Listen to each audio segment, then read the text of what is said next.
Hello বন্ধুরা, আপনাদের সবাইকে স্বাগত এসকেএম 360 চ্যানেলে। বন্ধুরা, আজকে আমরা দেখে নেব যে কীভাবে আপনারা রেশন কার্ড ট্রান্সফার করবেন। তো চলুন বন্ধুরা, আজকের ভিডিওটি শুরু করা যাক। প্রথমে বন্ধুরা আমরা ডেস্কটপ থেকে গুগল ক্রোমটা ওপেন করে নেব। দেন গুগলে লিখে নেব রেশন কার্ড। রেশন কার্ড লিখে নেওয়ার সাথে সাথে আপনাদের সামনে যে অফিসিয়াল ওয়েবসাইটটি আসবে রেশন কার্ডের, সেই ওয়েবসাইটে আমরা ক্লিক করে গভর্নমেন্ট ওয়েস্ট বেঙ্গলের যে ফুড অফিসের যে ওয়েবসাইটটি রয়েছে সেখানে প্রবেশ করব। তো এখানে আসার পর এখানে সিটিএন হোম যে অপশানটা থাকবে এখানে আমরা ক্লিক করে নেব।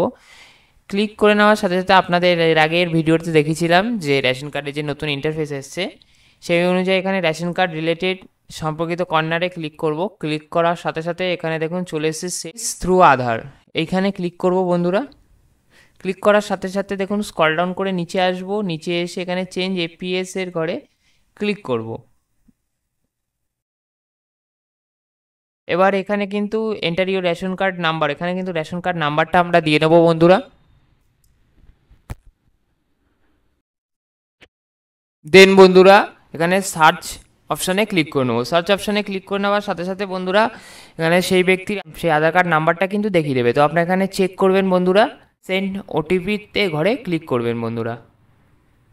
সেন্ড ওটিপির ঘরে ক্লিক করার সাথে সাথে আপনার আধার কার্ডের সাথে যে মোবাইল নাম্বারটি রেজিস্টার থাকবে সেই মোবাইল নাম্বারে কিন্তু একটি ওটিপি প্রোভাইড করবে বন্ধুরা।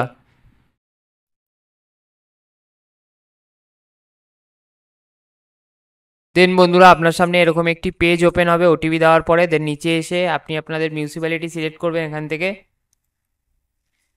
মিউনিসিপ্যালিটি সিলেক্ট করার পর এখানে আপনাকে ওয়ার্ড নাম্বার সিলেক্ট করতে হবে বন্ধুরা।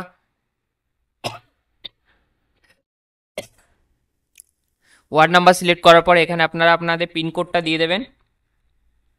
পিনকোড দেওয়ার পর এখানে কিন্তু আপনাদের পুলিশ স্টেশনটা সিলেক্ট করতে হবে বন্ধুরা।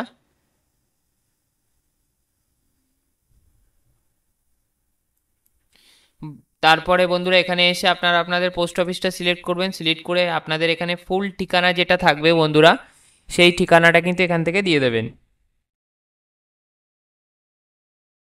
দেন এখানে এসে আপনি কিন্তু আপনাদের যে যার আন্ডারে আপনারা নিতে চান সেই অনুযায়ী আপনার এপিএস এর এটা কিন্তু সিলেক্ট করতে হয় বন্ধুরা। তো সিলেক্ট করার সাথে সাথে বন্ধুরা পেজটি কিন্তু লোডিং নেবে বন্ধুরা। লোডিং নেওয়ার পরে এখানে যে পরবর্তী পেজ হবে সেই পরবর্তী পেজে কিন্তু আপনারা ক্লিক করবেন।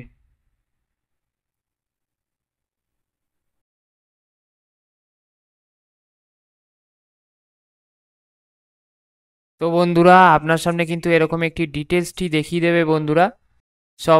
সব কিছু ঠিকঠাক থাকলে বন্ধুরা আপনি স্ক্রল ডাউন করে নিচে আসবেন। নিচে এসে এখানে আপনারা চেকমার্ক করবেন এবং সাবমিটের ঘরে ক্লিক করে দেবেন বন্ধুরা। তো সাবমিটের ঘরে ক্লিক করে দেওয়ার সাথে সাথে বন্ধুরা আপনার সামনে কিন্তু এরকম একটি অপশান চলে আসবে, thank you your APS changes successfully তো সুতরাং এরপরে আমরা এখান থেকে আমাদের রেশন কার্ডটি ডাউনলোড করে এখান থেকে আপনারা চাইলে আপনাদের রেশন কার্ডটা ডাউনলোড করে নিতে পারেন এবং ডাউনলোড করে দেখে নিতে পারেন। তো বন্ধুরা আজকের ভিডিওর মাধ্যমে আপনাদের এই ছোট্ট ইনফরমেশনটি দেওয়ার ছিল। তো বন্ধুরা প্রথম থেকে শেষ পর্যন্ত ভিডিওটি দেখার জন্য আপনাদের অসংখ্য অসংখ্য ধন্যবাদ। তো বন্ধুরা আজকের মতন ভিডিওটা এটুকুই। যদি ভিডিওটা ভালো লেগে থাকে তো লাইক শেয়ার সাবস্ক্রাইব করে চ্যানেলের পাশে থাকুন এবং কোনো রকমের কোনো সমস্যা হলে কমেন্ট করতে ভুলবেন না, আমি নিশ্চয়ই আপনাদের কমেন্টে উত্তর দেবো বন্ধুরা।